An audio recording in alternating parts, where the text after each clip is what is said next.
think God above. God above. I like to think God above. God above. I like to think God above. God above. Saludos. It's your host, Gabe Morales. And once again, we have a great guest on our show. He is a dynamic individual. He has been around the block a few times, I will say that.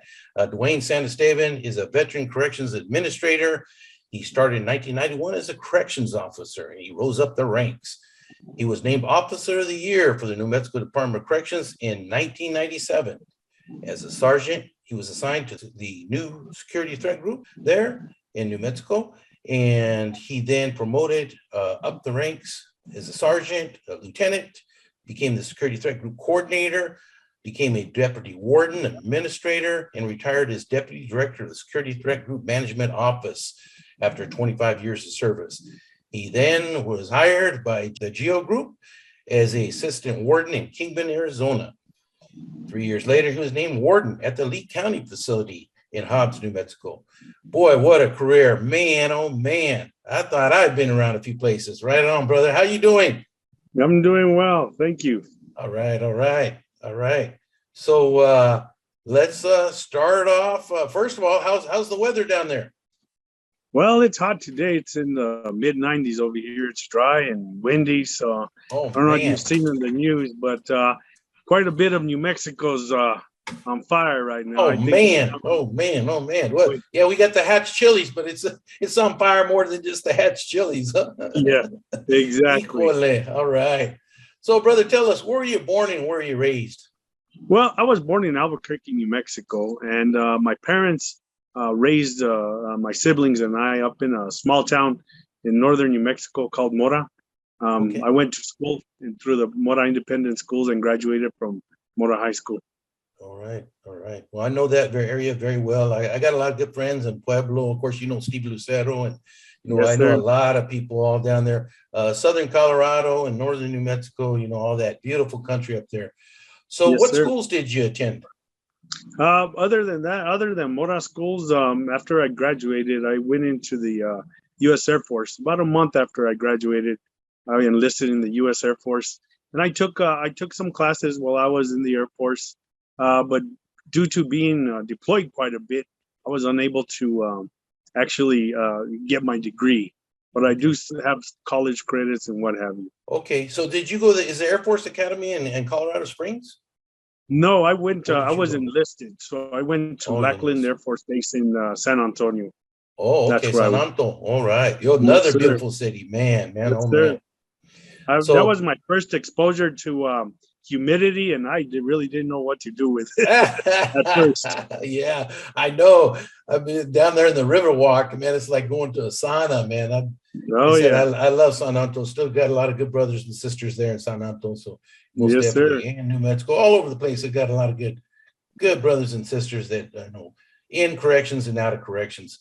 And so then after the Air Force, did you get right into corrections or did you do something else? No, I went into the construction business. I was a cement finisher for 3 years, and I got laid off. And my younger brother at the time, was working corrections, and he says, "Hey, come and work for corrections." He says the pay isn't all that, and as it still isn't nationwide, I would say. Yeah. But he says, but the benefits are good. Mm-hmm. And I said, man, I was a little local back then, so I was like, man, I can't go work in the prison system. I mean, something crazy will happen. Right. And but nonetheless, I went and I went to the academy. I got accepted into the academy, went through the academy and became a correctional officer. And the whole time, my first 2 years, I was like, okay, I'm gonna do this till something better comes along. But you know what? Our how would you say it? Our destiny may not be God's destiny. Right. Because that was my forte, and He blessed me in it. Yeah, and you were good at it, and I was able to accomplish a lot, through work and perseverance. God blessed me, and it was a natural knack for me. Right on, brother. Right on. Well, I was going to ask you, why did you decide to get in the business? But you already told us, yes. Yes. Most definitely. I got Folsom Prison behind me there, and I did did do some time orientation in the beginning of my career, walk the chairs at Old Folsom, but I mostly worked at New Folsom. But I tell you, when I had a similar feeling when my mother-in-law, she worked at Chino, and she's a chaparrita. She's maybe 5 foot tall, maybe 120, 140 maybe pounds, Wow. little thing, right?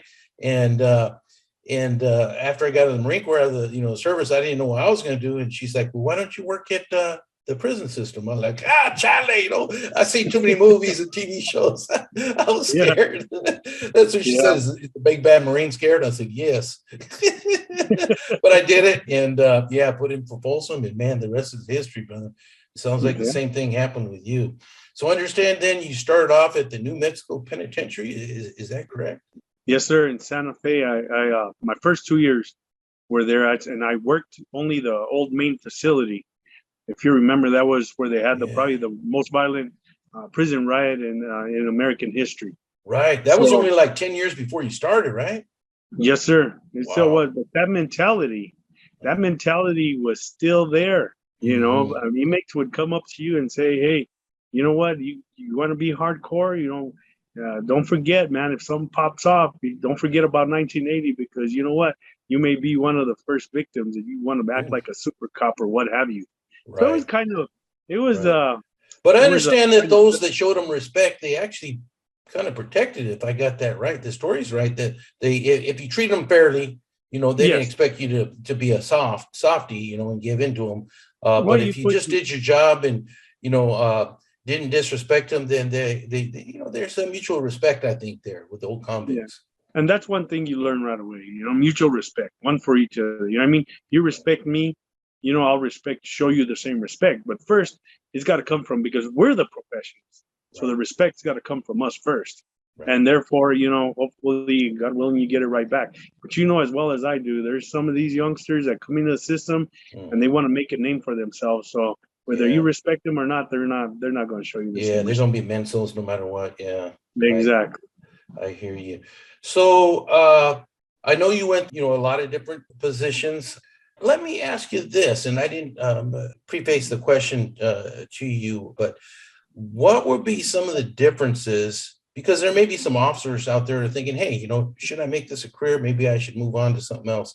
What would you say are some of the differences between being an officer and an administrator? What are some of the main things you saw that were different? Okay, so, of course, being an officer, you're in the mix every day. Whatever shift you're on, whatever hours you're working, you're in the mix of what's going on. You're in the middle of it all. And you're tasked to make sure you're controlling the movement, that everything goes well in your unit, that every inmate in your unit and who's supposed to be there, who's not supposed to be there, and the mentality. Who are the shot callers? Who are the ones that call that give orders, or who are the ones that are running drugs, what have you. Mm-hmm. Now, as an administrator, of course, you got to oversee and make sure that your staff, or even a supervisor, you got to make sure your staff goes home safe. They come to work safe, and they leave the same way they came in. Mm-hmm. And actually, setting up programs, what have you, ensuring that the inmate population is stable and that you're providing everything you can, not only for your staff, but for the inmate population as well. Very good. Yeah. Different responsibility. It sounds like, when you're an officer, your scope is, like you said, the unit and your fellow officers, your team, and you learn very quickly. There's a lot more of them than us, and you got to work together as a team, or you don't get things done. You don't get feeding done. You don't get count done. All things that need to be done, and then you got a supervisor coming down, coming down your neck if you don't get those done, because the guy above him and or the gal above him, or that person is feeling the heat too, and it goes up the chain, and of course it goes down the chain, and that's the nature of the business. So I do understand totally what you're saying there. As an administrator, then you have a lot more responsibility than general scope, but much larger. And you depend on those people, those good officers and that good staff, most definitely, because that can make or break-in administrator too. Yes. One bad scandal. It don't matter if you if you weren't involved. It happened on your watch. You're responsible. So Exactly. what would you say are some of your greatest accomplishments? I think some of my greatest accomplishments were, while I was the STIU coordinator, STIU administrator, deputy director, is how I established the intelligence gathering initiatives for the state. Because your success when local, county, state, and even federal law enforcement officials are coming to you for information. So I think that was probably one of my greatest accomplishments. And going out and making those connections with all the different type of law enforcement entities, because I believe that prior to me, we didn't have such an open line of communication with the outside law enforcement agencies as we did after we established the Security Threat Intelligence Unit. Of course, it started off as a Security Threat Group Intelligence Unit, and then later it was renamed. But I think in establishing that connection with all law enforcement, we were able to become very successful. Very good, very good. So it sounds like you helped improve the internal system of intelligence, in particular in regards to security threat group members or gang members, as some people know them. And then once you had your own house in order, it sounded like then you reached out to law enforcement, other corrections entities, and improved that working relationship. Is that correct? Yes, sir. All right. We did that, and not only that, as you know, we used to have the National Major Gang Task Force unit, and we used to, reach out during that time. That established those relationships with other states as well. Well, exactly. That's how we met. And then we had talked many years ago I was invited by the New Mexico Gang Task Force, and I had heard about you, of course. It's a small world that we work in. I had heard good things about you, nothing but good things from other people about you. And then it was good to meet the man, the myth in person. Yeah. Likewise, man. Likewise. Dwayne Santistevan. Yes, brother. You worked hard and it paid off. It sure showed. And then this may be a little bit tougher question. What were some of your greatest hurdles that you faced, greatest challenges? Well, as you well know, I had a hit placed on me back in 2014 by the Sindicato Nuevo Mexico, which is one of our STGs here in New Mexico, and it was a valid hit. But thank God for the FBI, who came in and said, you know what, we're gonna look into this and we're gonna investigate it, and if it comes out to be true, we're gonna do a vicar on this group. And we're going to charge them. And sure enough, they did. It wasn't only just me. The then cabinet secretary was also placed on that hit list as well. And then slowly but surely, this group started adding more names. My son was working for the department back then. His name got added onto the hit list. But it originally started with myself and the former cabinet secretary. And it was a valid hit, which they were able to stop. They took all those individuals. They opened up new cases against the Sindicato Nuevo Mexico, and they took them to federal court and everything. And over 100 members got tried and given federal time. Quite a few of those members also were given life sentences because they opened up old cases and were able to find them guilty on those cases. And quite a few of them received life sentences for their acts within and without and outside of the prison walls. But yeah, it was stressful there for a little bit, but I knew that that my people and the feds had my back, and most of all, God Almighty had my back, and we were able to get through it. Right on, brother. Well, I'm glad everything turned out okay. We have a saying in corrections. A lot of cops tell me that they couldn't work our beat. It really is the toughest beat. Well, yeah, we have some facilities, not all, but some that have gun towers and stuff. But for the most part, we are working amongst the worst of our society without, weapons, just our wits, and got to be aware at all times, and careful at all times, and so we're doing the job a lot of people don't want to do, and they can sleep at night better because we're making sure that those individuals are taken care of. There is definitely some people that belong in prison, you know, and we both are, I think, pro reform too, for rehabilitation for those individuals who wish to change their ways. But it's up to the individual. We'll give them the way, but if they don't want to learn, then hey, we got another program for them. Yeah, exactly. So, all right. So if you were, well, let me get that question here. If we were a youngster, in Albuquerque, or, in Hobbs, or up in northern New Mexico, down in Las Cruces, wherever, and gangs were approaching you today to join, and I think peer pressure is probably stronger today than even it was when we we're growing up. What would you say to that youngster to help them stay out of gangs? Well, I tell them, why do I want to, what does it benefit me to join a gang? What am I going to get out of it? Yeah, of course, you say you're going to have my back, but what really do I get out of it? Am I going to be happier, or am I going to have to be watching my back now? I can walk on my own. I will walk on my own merit. I don't need others to pump me up to know what kind of a person I am. So I would, respectfully decline the recruitment efforts. But I tell them, no, thank you. I'm good where I'm at. I don't need a gang to feel any better about myself, or to go after anybody who I need to go after, because you know what, I can stand on my own, and I can take care of myself. And that would probably be about it. Right. Just so would try to. what I hear you saying is just be your own person, and then you don't have to worry about looking over your shoulder all the time, because you know that you're doing it. You're setting your own future, and as you said, have some faith in God and everything to help you along the way. But that way you're not, because that peer pressure, you may be bound to peer pressure, but it never stops. Like you said, they may tell you you only got a year in the joint, and they tell you, hey, go, stick this guy. And now you're picking up 20 years, maybe life, and you were just doing a minor, crime for drugs or something.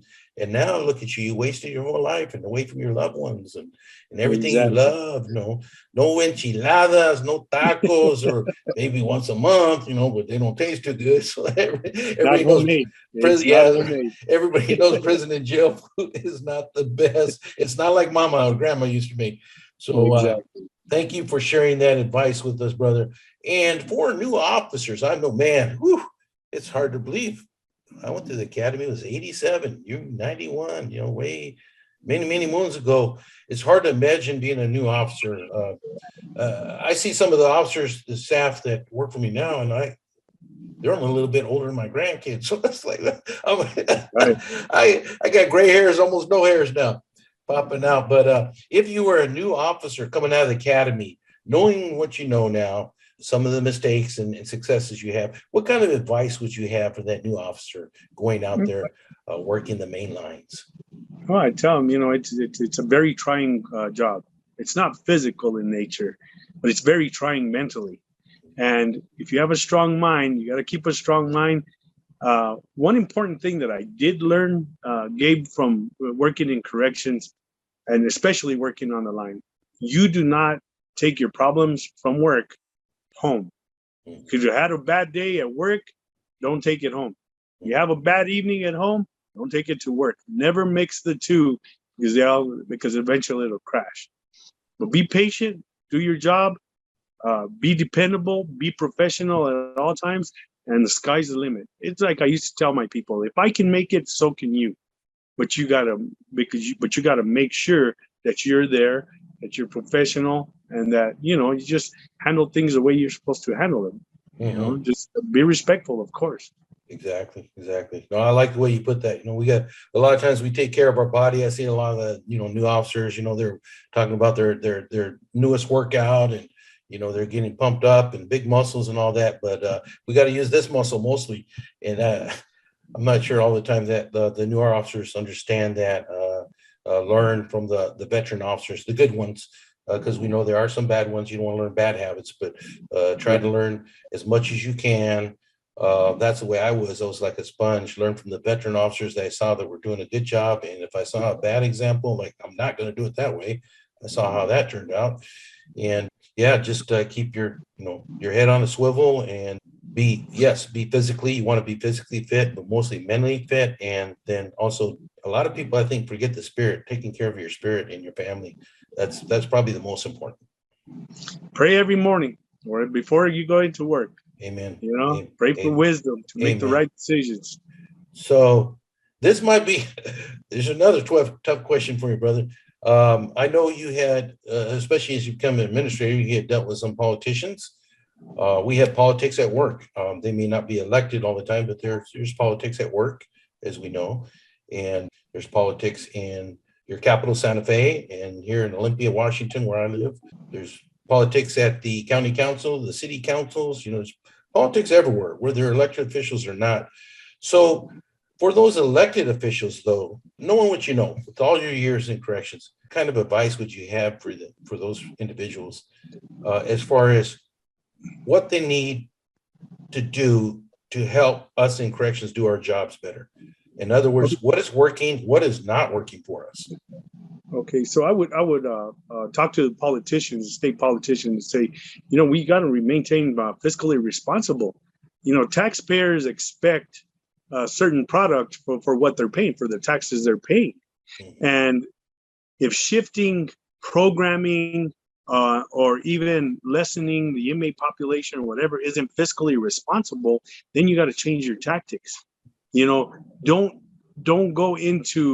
put so much political emphasis into the system. Rather, look at it fiscally and look what's working and look what's working for recidivism and lowering recidivism, because that's what's going to affect the taxpayer in the end anyway. Because the less recidivism, of course, we save more money.